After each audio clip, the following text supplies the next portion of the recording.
All right, Mo, it's I Pick the Topic Tuesday. Start picking. First up, who do we blame for Matt Lato's getting injured today?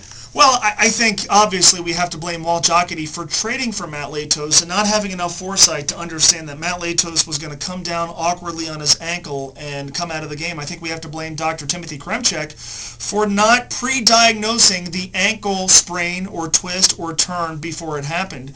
I blame Goodyear. I blame the Goodyear ballpark. I blame Dusty Baker for deciding that Matt Latos was going to pitch today. And I got to blame Matt Latos. I mean, what kind of pitcher gets hurt while pitching? I think the blame is going to be spread around to many people.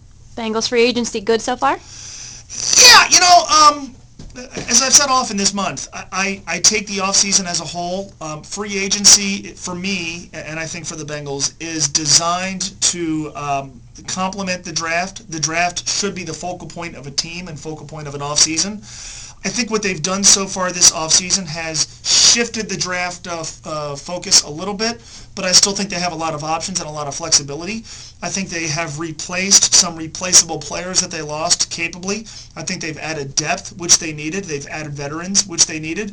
I'm not going to give them an A+, but I'm certainly not going to give them an F or a D either.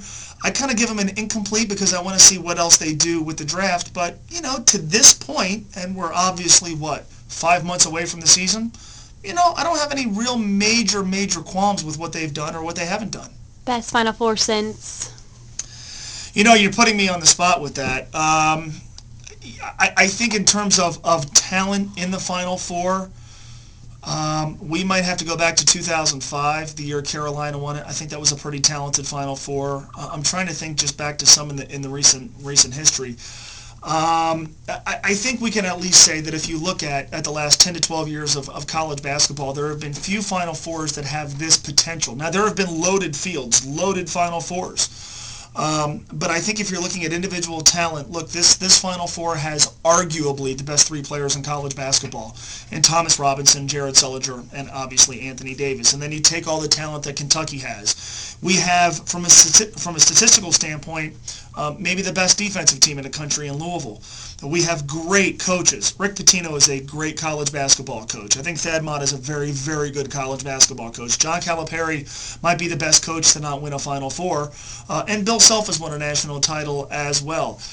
We have teams that can play offense. We have teams that are good defensively. We have teams that can beat you in a variety of different ways. It's a stacked Final Four, and if I'm not going to have a team that I care about, if I don't have one of my favorite teams, that being UC and Dayton, I want Final Fours that give me the opportunity for high-quality basketball. In recent years, I haven't had that.